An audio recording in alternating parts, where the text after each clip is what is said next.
નમસ્કાર વિદ્યાર્થી મિત્રો. ધોરણ 10ના unit 6 I love you teacher આપ સૌ વિદ્યાર્થી મિત્રોનું હાર્દિક સ્વાગત છે.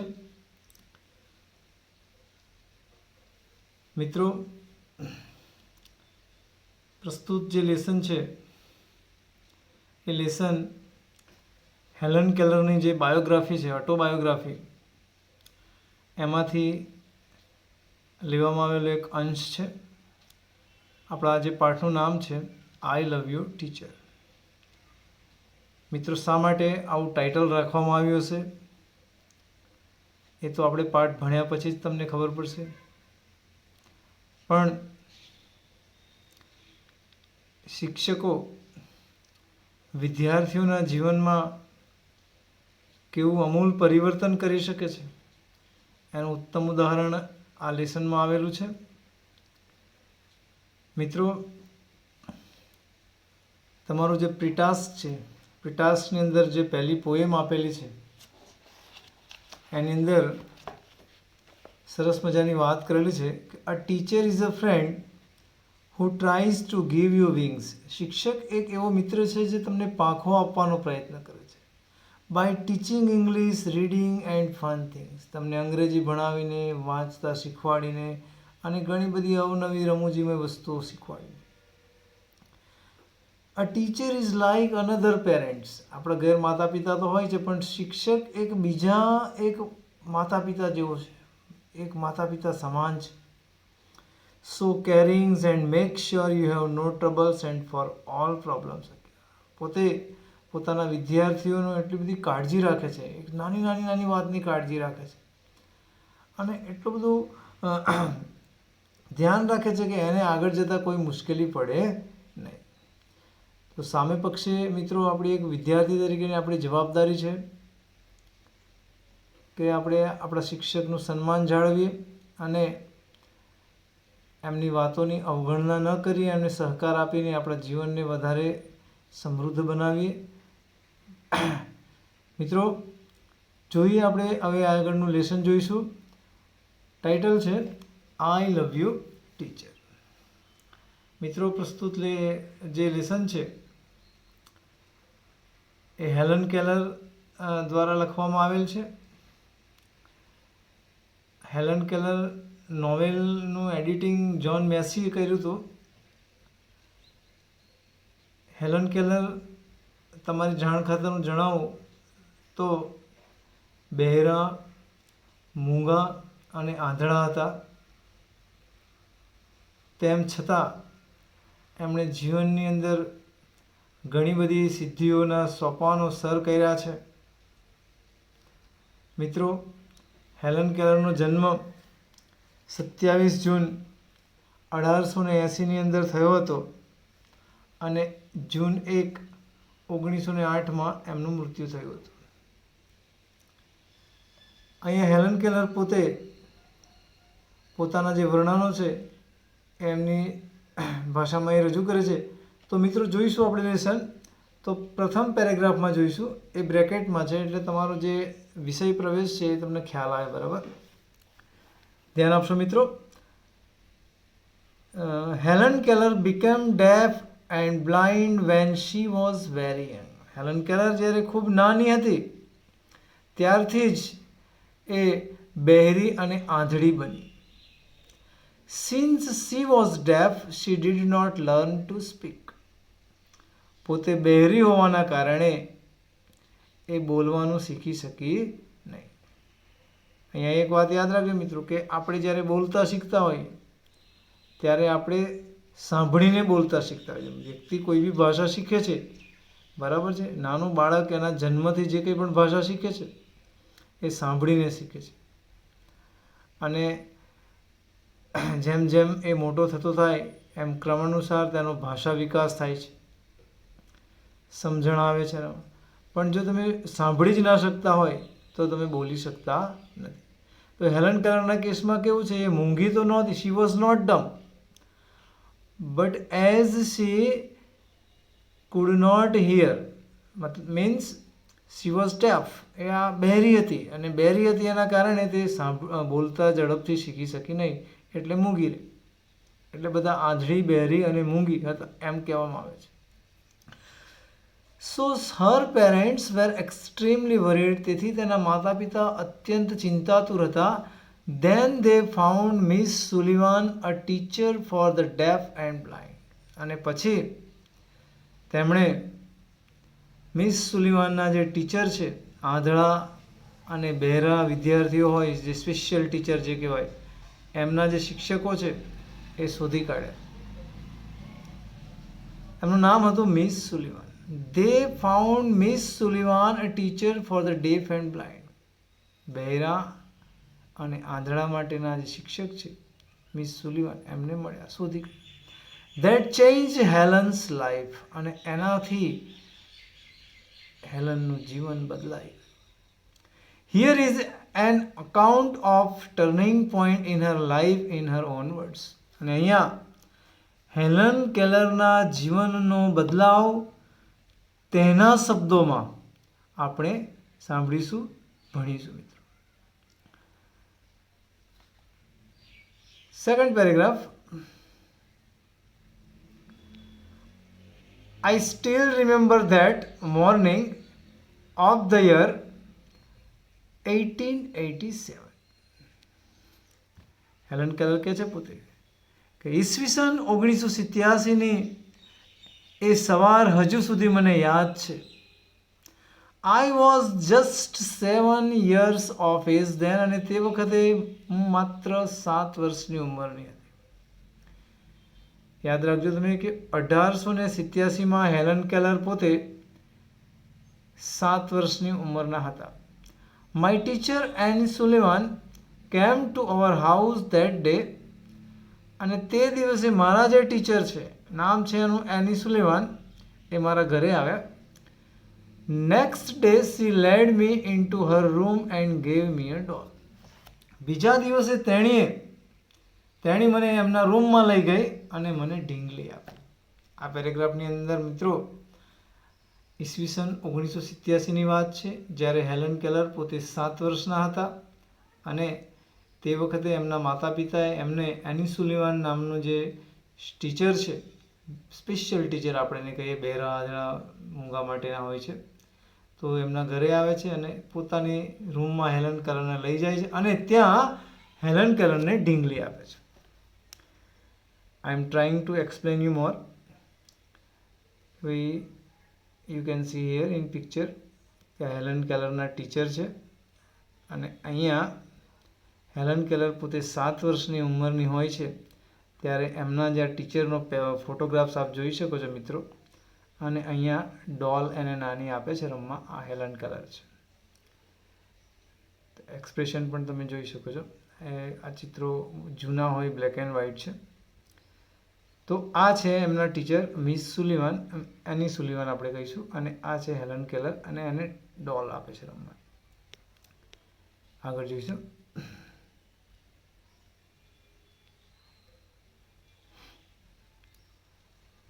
I played with it for a while, then Miss Sullivan made some finger movements on my palm. હું થોડી વાર સુધી એ ઢીંગલી સાથે રમી. પછી મિસ સુલિવાને મારી હથેળી છે એની હથેળીની આંગળીઓમાં, મતલબ આંગળી વડે કેટલીક મૂવમેન્ટ્સ કરે છે, થોડીક મૂવમેન્ટ્સ કરી. Made some finger movements on my palm. It was an exciting experience. તે ખૂબ જ રોમાંચક અનુભવ હતો. I got interested in that play and started imitating the movements she made with her finger.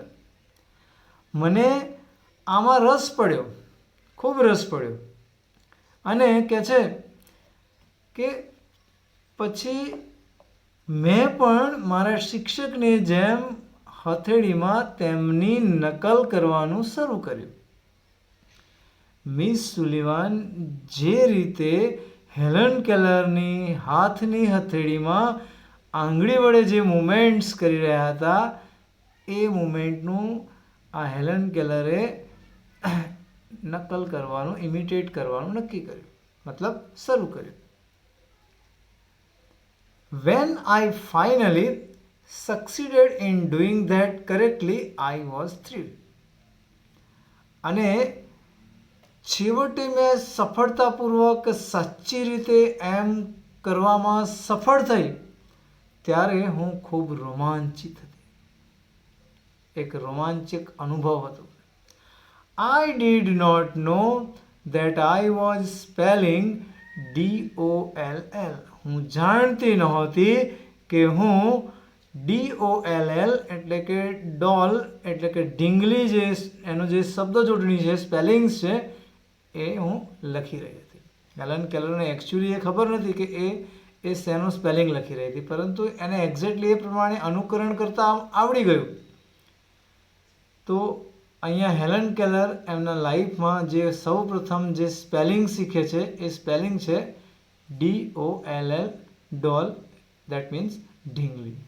અને હેલન કેલરની શીખવવાની પદ્ધતિ છે. Some days later we were walking in our garden. થોડાક દિવસો બાદ અમે અમારા બગીચામાં ચાલી રહ્યા હતા. Suddenly, એકાએક my teacher put my hand under the water tap.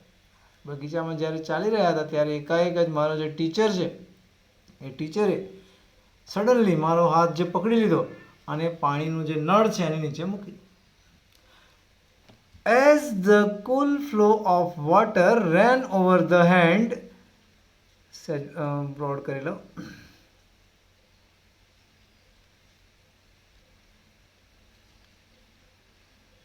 Sorry for some interruptions. As the cool flow of water ran over the hand, she spelled WATER on my other palm. બંને જણા બગીચામાં ચાલી રહ્યા હતા. અચાનક જ miss Sullivan એમના ટીચરે Helen કેલરનો હાથ પકડી લીધો, સીધો પાણીના નળની નીચે મૂકી દીધો. અને જેવું as the cool flow of water, જેવું ઠંડુ પાણીનો જે પ્રવાહ છે એના હાથ પરથી વહેતો હતો, ત્યારે તે જ સમયે એણે બીજા હાથની હથેળીમાં, એક હાથ તો નળ નીચે છે અને બીજો જે હાથ છે ત્યાં આગળ તેણીએ સ્પેલિંગ લખ્યો WATER, વોટર એટલે. મિત્રો અહીંયા ખાસ સમજવા જેવું છે કે હેલન કેલરના જે ટીચર છે મિસ એની સુલિવાન એ એક ઓબ્જેક્ટ પહેલાં બતાવે છે અને એ ઓબ્જેક્ટનું નામ એ અહીંયા લખે છે. એવું હવે હેલન કેલરને ખ્યાલ આવે છે ધીમે. We played this game every day touching different objects. અમે આ રમત દરરોજ અલગ અલગ સાધનોને સ્પર્શીને રમતા. જે સાધનને અડે એનું નામ સ્પેલ કરે, હેલન કેલર એને ઇમિટેટ કરે અને સ્પેલિંગ શીખી લે. It awakened my soul.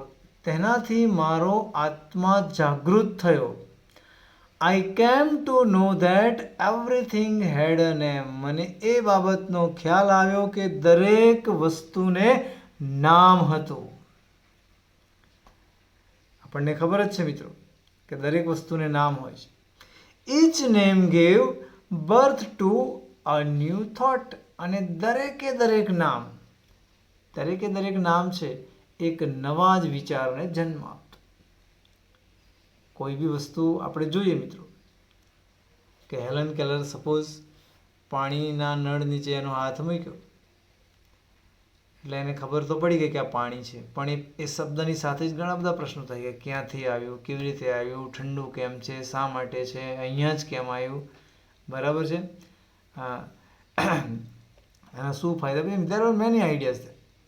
સો અહીંયા every object I touch seem to throb with life. અને જે સાધનોનો હું સ્પર્શ કરતી મને એવું લાગતું કે એ જીવનથી ધબકતું હતું. Every object I touch seem to throb with life.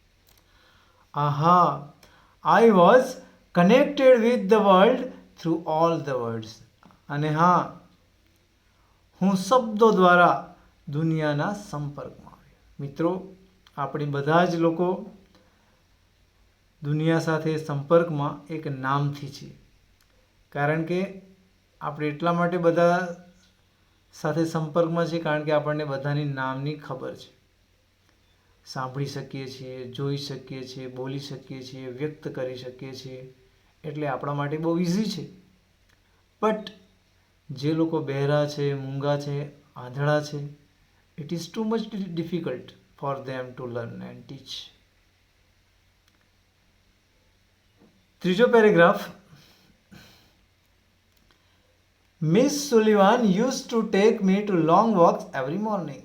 Miss Sullivan મને દરરોજ સવારે ચાલવા માટે લાંબા અંતરે લઈ જતા. I had a lot of questions to ask. મને પૂછવા માટે ઘણા પ્રશ્નો હતા. I would write something on her palm and in turn she would talk into my palm as people talk into the baby's ear.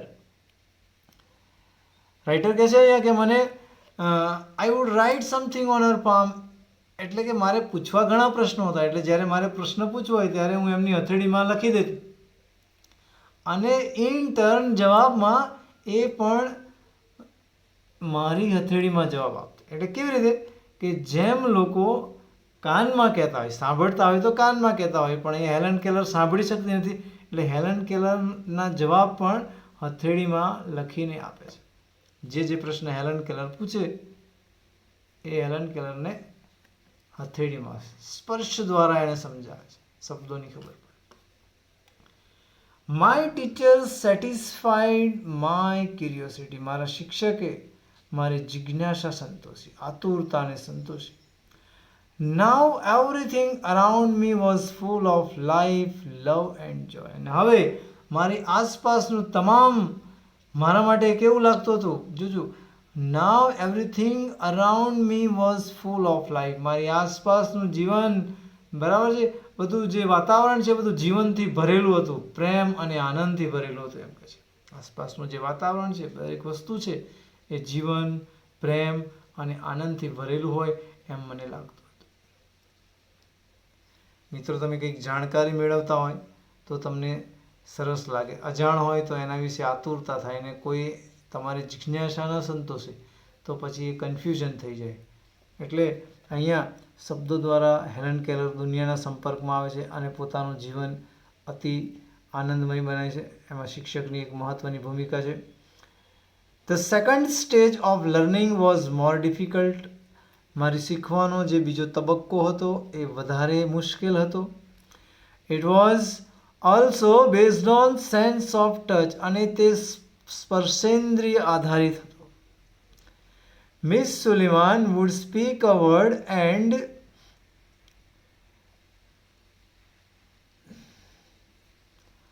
asked me to touch her lips and throat slowly. Miss Sullivan એક શબ્દ બોલતા અને પછી મારું જે હોઠ છે અને ગળું છે એ ત્યાં સ્પર્શ કરવાનું કહેતા. મિત્રો, જ્યારે આપણે બોલતા હોય ત્યારે આ લિપ્સ મુવમેન્ટ થતી હોય અને પર્ટિક્યુલર શબ્દોની પર્ટિક્યુલર લિપ મુવમેન્ટ્સ હોય છે. એના આધારે આપણે કંઈ બી બોલતા હોય તો કેટલાકને જો પ્રેક્ટિસ હોય તો આપણે શું બોલ્યા છે એમને લિપ મુવમેન્ટથી ખબર પડી જતી હોય છે, બરાબર છે. તો આવી રીતે ગળાની અંદર પણ બોલતી વખતે અમુક પ્રકારના વાઇબ્રેશન થતા હોય તો એ વાઇબ્રેશનના આધારે પણ આ હેલન કેલરને અહીંયા એમના ટીચર શીખવી રહ્યા છે.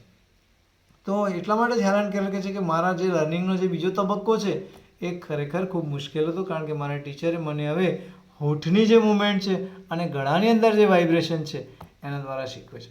I learn to speak through the movement of the lips and vibration in the throat.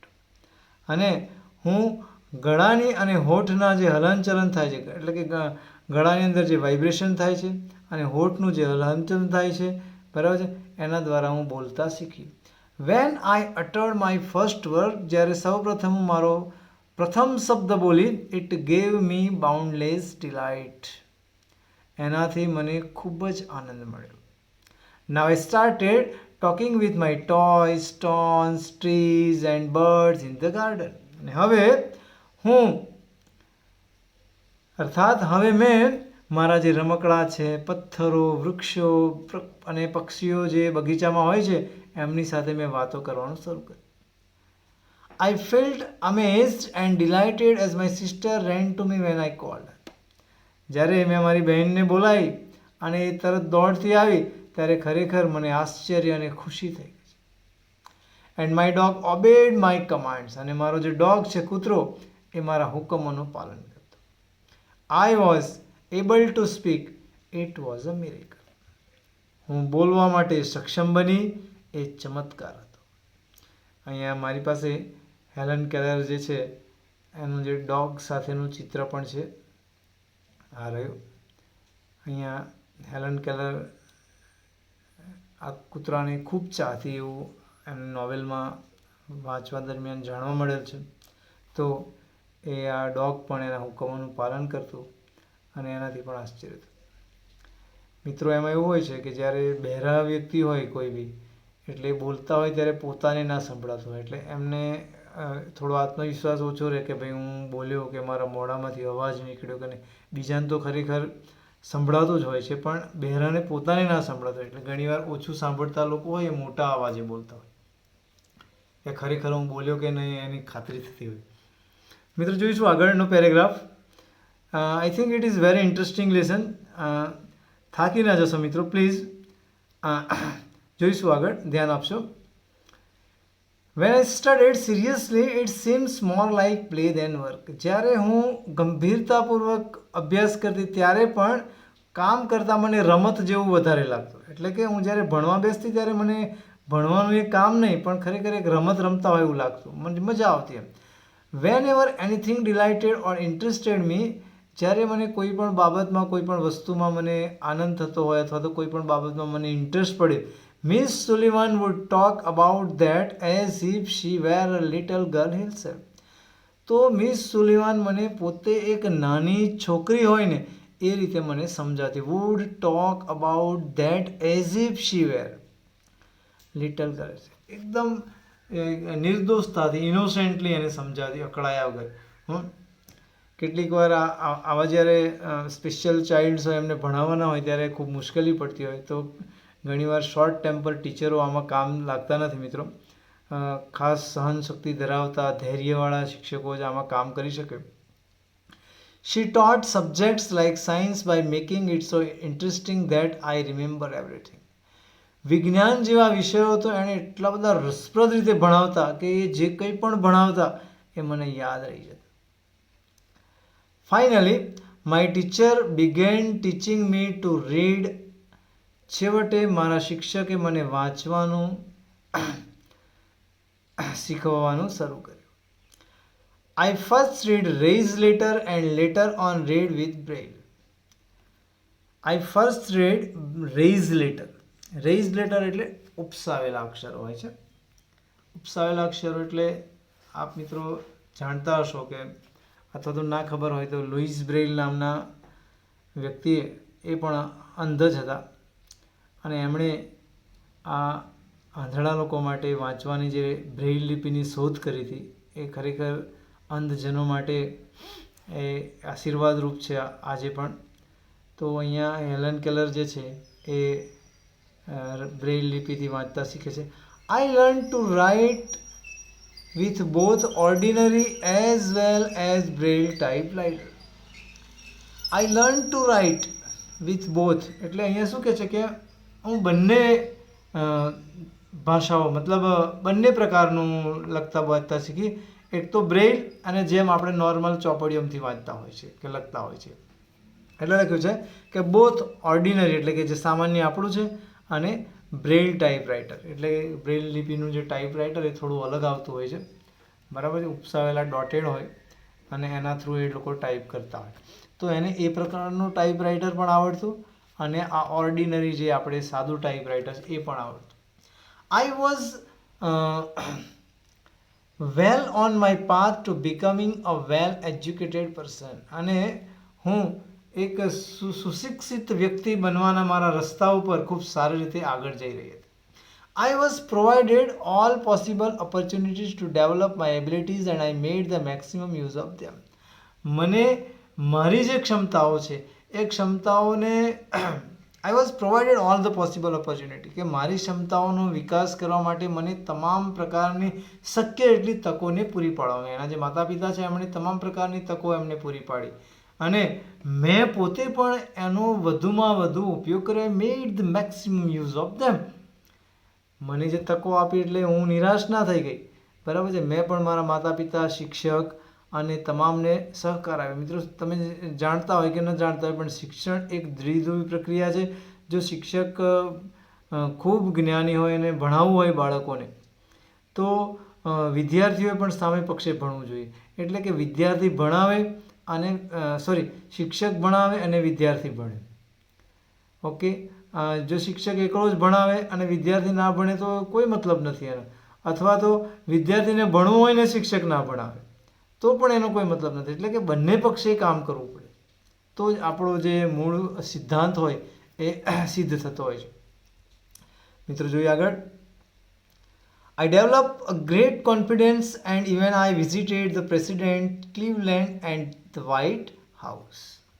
અને મારામાં અત્યંત આત્મવિશ્વાસ આવી ગયો અને એટલી હદે આત્મવિશ્વાસ આવી ગયો, બરાબર છે. અને એટલું આ ક્ષેત્રમાં એટલું મોટું કામ કર્યું કે મેં વ્હાઇટ હાઉસની અંદર, બરાબર છે, જે પ્રેસિડેન્ટ છે ક્લિવલેન્ડ, ત્યાં આગળ પણ મેં એમની મુલાકાત લીધી. અર્થાત જે સર્વોચ્ચ સ્થાન ગણાય યુએસએનું વ્હાઇટ હાઉસ, બરાબર છે, જ્યાં પ્રેસિડેન્ટ્સ રહેતા હોય, તો એની પણ મેં મુલાકાત લીધી. ઇન 1890 સોરી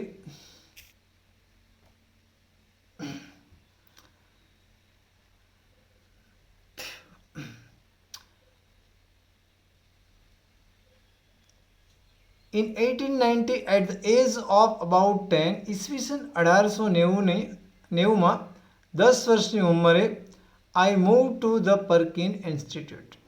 અને ઈસવીસન 1890ની અંદર 10 વર્ષની ઉંમરે હું પર્કિન નામની જે સંસ્થા છે ત્યાં ગઈ. Here my teacher and Sullivan continued to teach me. ને અહીંયા મારા જે ટીચર છે મિસ સુલિવાન, એમણે મને ભણાવવાનું ચાલુ રાખ્યું. તો પર્ક્યુન ઇન્સ્ટિટ્યૂટનો પણ કદાચ એક આપણી પાસે તસવીર હતી, નીચે લખેલું નહોતું. આ may be this is the picture of Perkins institute. I got it from Wikipedia. તો આ પણ તમે જોઈ શકો છો કે 10 વર્ષની ઉંમરે એને ત્યાં પર્ક્યુન ઇન્સ્ટિટ્યૂટમાં લઈ જાય છે અને ખૂબ સખત મહેનત કરી રહ્યા છે હેલન કેલર. મિત્રો, તો અહીંયા 10 વર્ષની ઉંમર ઈસવીસન 1890ની અંદર હેલન કેલર પોતે પર્ક્યુન ઇન્સ્ટિટ્યૂટમાં જાય છે અને અહીંયા here my teacher and Sullivan continue to teach me. અહીંયા મારા ટીચરે મને ભણાવવાનું ચાલુ રાખ્યું. I could make friends with other blind children here. અને અહીંયા હું બીજા જે આંધળા વિદ્યાર્થીઓ હતા ત્યાં એમની સાથે મેં મિત્રતા કેળવી. My loneliness began to disappear and my progress of learning improved quite well. અને બીજા વિદ્યાર્થીઓ સાથે હું રમતી એટલે મારી જે એકલતા છે એ દૂર થઈ અને મારું જે ઇમ્પ્રુવમેન્ટ છે અભ્યાસનું, બરાબર છે, લર્નિંગ જે છે એ ખરેખર સુધર્યું. કારણ કે ઘણીવાર કેવું હોય છે કે આવા જે બહેરા, મૂંગા અને આવા આંધળા બાળકો સાથે કોઈ રમવા પણ તૈયાર નથી હોતું ઘણીવાર છે, બરાબર છે. તો અહીંયા એને મિત્રો મળ્યા અને ખરેખર આનંદમાં વધારો થયો અને પોતે સારું એવું ઇમ્પ્રુવમેન્ટ કરી શક્યા. I learn Latin, German and arithmetic. હું લેટિન ભાષા, જર્મન અને એરિથમેટિક અંકગણિત શીખી. તો અહીંયા યાદ રાખવાનું છે 1890ની અંદર પર્કિન ઇન્સ્ટિટ્યૂટમાં હતા. In 1896 I moved on to Cambridge school for young ladies in Massachusetts. તો 1896ની અંદર હેલન કેલર પોતે કેમ્બ્રિજ સ્કૂલની અંદર જાય છે four young ladies in Massachusetts. એટલે કે કેમ્બ્રિજ સ્કૂલ જે મેસેચ્યુસેટ્સ નામનું જે ટાઉન છે ત્યાં આગળ જાય છે અને ત્યાં આગળ એક સારું એવું ઇન્સ્ટિટ્યૂટ છે. યુવાન જે સ્ત્રીઓ છે, મતલબ આ જે અભ્યાસ કરવા માટે આ પ્રકારના જે ખાસ સ્પેશિયલ ચાઇલ્ડ્સ આવતા હોય છે. This was really great achievement for a lady like me who was blind, deaf and could barely produce sounds for communication. અને ભાગ્યે જ પોતાના મોઢેથી અવાજ ઉત્પન્ન કરી શકતી મારા જેવી એક સ્ત્રી માટે તો આ એક ખરેખર એક સારી એવી સિદ્ધિ હતી કે જે પોતે આંધળી હોય, બહેરી હોય, ભાગ્યે જ તે કમ્યુનિકેશન કરી શકતી હોય અને એને આવા કેમ્બ્રિજ સ્કૂલની અંદર એને ભણવા મળે, લઈ જવામાં આવે તો એક ગર્વની વાત હતી. આઈ બિગિન રાઇટિંગ, પેજ ફેરવી લઈએ.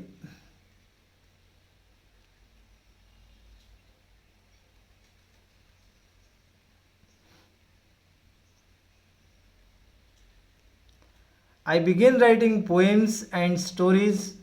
મેં કવિતાઓ અને વાર્તાઓ લખવાનું શરૂ કર્યું. Shortly before my examination, I lost my father. અને મારા પરીક્ષા પહેલાં જ મારા પિતાજી મેં ગુમાવ્યા. એમના પિતાજીનું મૃત્યુ થાય છે તે દરમિયાન. Although emotionally disturbed, ભાવનાત્મક રીતે ડિસ્ટર્બ હોવા છતાંય, ઠેસ પહોંચેલી હોવા છતાંય, I did my best in the examinations. મેં પરીક્ષામાં મારું સર્વશ્રેષ્ઠ પ્રદાન કર્યું. My teacher could not accompany me to the examination hall. મારા શિક્ષક પરીક્ષા ખંડ સુધી મને સાથ આપી શક્યા નહીં. There a teacher spell out the question in my hand. ત્યાં આગળ શિક્ષકો મારા હાથની અંદર જે ક્વેશ્ચન્સ છે સ્પેલ આઉટ કરતા. And I type out the answer. અને હું જવાબો ટાઈપ કરી દેતી. ટાઈપરાઇટર પાસે બેસતા હોય, પ્રશ્ન પૂછે તેને ટાઈપ આઉટ કરી દેતા. When the result was declared, જ્યારે પરિણામ જાહેર કરવામાં આવ્યું, I was so full of joy to hear that I had passed all the subjects. જ્યારે પરિણામ જાહેર કરવામાં આવ્યું ત્યારે મને એ સાંભળીને આનંદ થયો કે હું બધા જ વિષયમાં પાસ થઈ ગઈ હતી. I remember my first day at Redcliffe College. Radcliffe college ઈસવીસન માફ કરજો મિત્રો. I remember my first day at the Redcliffe College in 1900. ઈસવીસન 1900ની સાલની અંદર રેડક્લિફ કોલેજનો મારો પ્રથમ દિવસ મને યાદ છે. I knew there were challenges in my way, but I was eager to overcome them. હું જાણતી હતી કે મારા રસ્તામાં, મારી જિંદગીના આ રાહ પર ઘણી બધી મુશ્કેલીઓ છે, પરંતુ હું એને જીતવા માટે આતુર હતી. આજ તો આપણે શીખવાનું છે મિત્રો કે જો આંધળો, બહેરો, મૂંગો જો આ કક્ષાએ આવી રીતે વાત કરી રહ્યું હોય તો વી હેવ એવરીથિંગ. આપણી પાસે અભ્યાસ ન કરવાના હવે કોઈ બહાના હોવાના જોઈએ. હાથ, પગ, શરીર, મન બધું બરાબર હોય તો પ્રોપર્ટીની કોઈ વિસાદ નથી અભ્યાસની બાબત. The professors looked far away as if they were speaking through a telephone. અને જે પ્રોફેસર્સ જે છે, પ્રવક્તાઓ જે છે, લેક્ચરર્સ જે છે, એ જાણે કે દૂરથી ટેલિફોન પર વાત કરતા હોય એટલા દૂર હોય એમ લાગતું હતું. The lectures were spelled into my palm as rapidly as possible. અને શક્ય હોય એટલું ઝડપથી હું મારા હાથની હથેળી ઉપર આ લેક્ચર્સ જે છે એને હાથમાં જ લખી દેતી, સ્પેલ આઉટ કરી દેતી. I would note down whatever I remembered when I went back home. જ્યારે હું ઘરે પાછે ફરતી ત્યારે જે કંઈ પણ મને યાદ રહ્યું હોય હું એને નોટ કરી લેતી. Here I began to write about my life. અહીંયા મેં મારા જીવન વિશે લખવાનું ચાલુ કર્યું. I wrote the story both in Braille and on the normal typewriter. મેં બ્રેઇલ લિપિમાં અને જે સામાન્ય ટાઈપરાઇટર છે બંનેમાં અમારી વાર્તા મેં લખવાની શરૂ પણ કરી. The story of my life was edited by John Massey. મારી જે આ વાર્તા છે એનું સંપાદન જ્હોન મેસીએ કરેલું. The writing was published in magazine in 1903 and I was paid for it. અને મારું જે રાઇટિંગ છે, આ જે પહેલા જે સ્ટોરી છે બરાબર છે, એ ઈસવીસન 1903ની અંદર એક સામયિકમાં પ્રગટ થયું અને મને એના માટે પૈસા પણ ચૂકવવામાં આવ્યા. We the blind are indebted to Louis Braille as mankind to Gutenberg. સરસ મજાનું વાક્ય છે મિત્રો કે અમે આંધળા લોકો લુઈસ બ્રેઇલને એટલા જ આભારી છીએ જેટલા મનુષ્યો જે છે, નોર્મલ મનુષ્યો છે, એટલા ગુટનબર્ગને આભાર છે. કેમ એવું કહ્યું છે? કે મિત્રો આંધળાઓ માટે લોઈસ બ્રેઇલે આંધળાઓ વાંચી લખી શકે એવી લિપિની શોધ કરી, એનાથી બધું સાહિત્ય બહુ સહેલું થઈ ગયું. જ્યારે ગુટનબર્ગે પણ એક પ્રિન્ટરની શોધ કરીને, છાપકામની શોધ કરીને પણ મનુષ્યને એક વરદાનરૂપ કામ કર્યું. એટલા માટે બંને જણા આવકાર્ય છે. આગળ કહે છે કે on 18th June 1904 I graduated from the Radcliffe college. ઈસવીસન 1904ની 28મી જૂને રેડક્લિફ કોલેજમાંથી મેં મારું સ્નાતકનું શિક્ષણ પૂરું કર્યું. I felt proud that I became the first deaf blind person to earn Bachelor of Arts degree. અને અહીંયા એક વાત જણાવી દઉં તો હેલન કેલર પોતે કહે છે કે સર્વપ્રથમ આ એક એવા લેડી હતા કે જેમણે BA કક્ષાનું અથવા તો ગ્રેજ્યુએશન લેવલનું શિક્ષણ પૂરું કર્યું. અર્થાત હું એમ કહેવા માગું છું કે હેલન કેલર પોતે દુનિયાના એવા સર્વપ્રથમ સ્ત્રી છે કે એવા સર્વપ્રથમ આંધળા બહેરા અને સ્ત્રી છે કે આંધળા બહેરાની અંદર કોઈએ પહેલીવાર આવું સ્નાતક કક્ષાનું શિક્ષણ મેળવ્યું હોય તો આ પ્રથમ હતું. કારણ કે જે વ્યક્તિ આંધળી હોય, બહેરી હોય, કદાચ બોલવામાં મુશ્કેલી પડતી હોય અને એ લોકો ગ્રેજ્યુએશન લેવલ સુધી પહોંચતા હોય તો એવા સર્વપ્રથમ લેડી હેલન કેલર છે. I began to feel that I must educate people on ways to help the blind.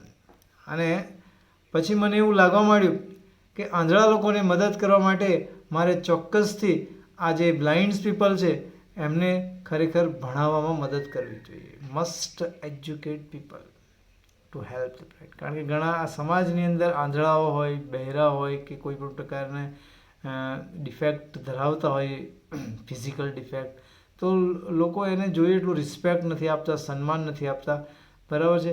હવે હેલન કેલર પોતે વિચારે છે કે મેં આટલું ભણી લીધું છે તો મારે પણ આંધળાઓ માટે કંઈક કરવું જોઈએ. અને ઘણા એવા સોશિયલ વર્કર, ઘણા સારા સોશિયલ વર્કર હતા. My prime goal in my life was two spread awareness regarding the poor નેગ્લેક્ટેડ state of the blind. અને મારું પ્રાઇમ મુખ્ય ધ્યેય હતું કે ભાઈ જે ગરીબ સમાજ વર્ગના જે આંધળા જે લોકો છે, બરાબર છે, તો આંધળા પ્રત્યે જે જાગૃતિ ફેલાવવાનો છે સમાજની અંદર, એનો પ્રાઇમ ગોલ હતો. કારણ કે આંધળાઓ પ્રત્યે જે લોકો જે પ્રકારની બાયસ કરતા હોય છે, જે લોકો they discriminated in the society for their physical defects. તો અહીંયા હેલન કેલર એ જ કહે છે કે ભાઈ જે poor નેગ્લેક્ટેડ state of the blind, કે જે રાજ્યના કે ભાઈ પ્રદેશના કોઈ પણ આંધળાઓ હોય, બરાબર છે, તો એમની અંદર એમનામાં જાગૃતતાનો વિકાસ થાય, એમનો પ્રાઇમ ગોલ હતો. એટલે કે જેટલા બી આંધળાઓ છે બધા શિક્ષિત બને, આગળ વધે અને પોતે સન્માનભેર પોતાનું જીવન જીવે. Their innate abilities and their inspirations, I had to raise funds not only to sustain a living for myself but also to start projects to remove darkness and miseries from the lives of other blind people. સરસ મજા. Their innate abilities and there ઇન્સ્પિરેશન્સ, તો તેમની જન્મજાત ક્ષમતાઓ જે છે, એમની જે જન્મજાત પ્રેરણાઓ છે. ખરેખર આંધળાઓ જે છે કે બહેરાઓ જે છે, મતલબ આ પ્રકારના જે લોકો છે કે એમની પાસે કોઈ એબિલિટી નથી હોતી એવું તો છે જ નહીં, હોય છે પણ એબિલિટી, સ્કિલ જે છે એમનું બહાર આવવા માટે કોઈ એક એનું જે માધ્યમ જોઈએ, શિક્ષક કે કોઈ બી, તો એ એમને મળતું નથી અને એ લોકો એક પ્રકારનું કરુણ જીવન જીવવા મજબૂર થઈ જતા હોય છે. એટલે અહીંયા એવું કહે છે કે એમની જે એબિલિટીઝને, જન્મજાત એબિલિટીઝને સ્કિલફુલ બનાવવા માટે I had to raise fund not only to sustain a living, કે જીવન ટકાવી રાખવા માટે મારે I had to raise funds, બરાબર છે, not only to sustain a living for myself, કે ખાલી મારું જીવન ટકાવી રાખવા માટે જ મારે કોઈ ફંડ લેવો કે આ કરવું, બરાબર છે, પરંતુ to start project two remove darkness and મિઝરીઝ from the lives of other blind people, કે મારું તો જીવન સુધરી ગયું છે પણ એમના જીવનમાંથી જે દુઃખો છે, બરાબર છે, એમના જીવનમાંથી જે અંધારું અર્થાત જે દુઃખો છે એ દૂર કરવા માટે પણ મારે પ્રોજેક્ટ શરૂ કરવા જોઈએ. એમ માનીને એ પોતે પ્રોજેક્ટ શરૂ કરે છે કે મારું એકલું જીવન ટકાવી રાખવા, મેં ભણી લીધું, ગણી લીધું, બરાબર, મારું જીવન સારું બની ગયું, બરાબર છે, તો એટલે પતી ગયું એવું નહીં, પણ હવે આ લોકોને પણ મારે હેલ્પ કરવી જોઈએ અને એમણે આવા નવા નવા પ્રોજેક્ટ શરૂ કરે છે. આઈ સ્ટ્રોંગલી ફીલ ધેટ, અને હું તીવ્ર સખતપણે માનું છું કે I must give others what I had gain from my teacher and, અને મારા શિક્ષક એની પાસેથી મેં જે કંઈ પણ મેળવ્યું છે એ મારે બીજાને આપવું જ જોઈએ. ધેન કેમ a dark cloud in my sky, પછી મારા જીવનમાં દુઃખ આવ્યું, મારા આકાશમાં કાળા વાદળા આવ્યા. અહીંયા એવું કહેવા માંગે છે કે મારા જીવનમાં એક દુઃખ આવ્યું. I was deeply concern about that, અને ખરેખર મને એનું ખૂબ જ લાગણી હતી, ખૂબ દુઃખ હતું. કેમ? તો કે my teachers eye sights was worsening day by day. મારા જે શિક્ષક હતા એમની આંખો દિવસે ને દિવસે બગડતી જતી હતી. As a result she could not see clearly, ને પરિણામ સ્વરૂપે તેણી સ્પષ્ટ રીતે કંઈ પણ જોઈ શકતા ન હતા.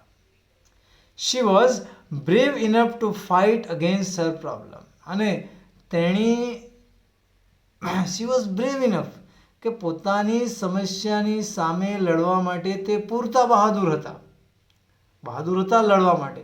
But I was sorry because she did not heed her problem of her eyes. પરંતુ હું દિલગીર છું કારણ કે તેણીએ, મારા ટીચરે, એમની આંખોની જે સમસ્યાઓ છે એના ઉપર સહેજ પણ ધ્યાન આપ્યું નહીં. Totally dedicated her life on my education, કે હું કેવી રીતે આગળ વધું, અને શિક્ષકે પોતાની જે આંખો છે એ આંખો ગુમાવી દીધી. Instead of she continue to help me, અને સતત મદદ કરવાને બદલે instead she continued to help me, મતલબ કે એમની આંખોની સમસ્યાની એની કોઈ સારવાર કરવાને બદલે એમણે મને મદદ કરવાનું ચાલુ રાખ્યું. પોતે આંખોની સારવાર પણ કરાવી શક્યા નહીં. At last my teacher lost her eyesight completely and become blind by the year 1935. અને છેવટે મારા જે ટીચર ઈસવીસન 1975માં પોતાની સંપૂર્ણ આંખોની દ્રષ્ટિ ગુમાવી અને સંપૂર્ણ અંધ બની ગયા. C sacrifice Har I site for me, અને તેણીએ મારા માટે પોતાની આંખોનું બલિદાન આપી દીધું. આવા શિક્ષકને મિત્રો કેવી રીતે ભૂલી શકે? What a great sacrifice it was, અને કેટલું મહાન બલિદાન હતું આ.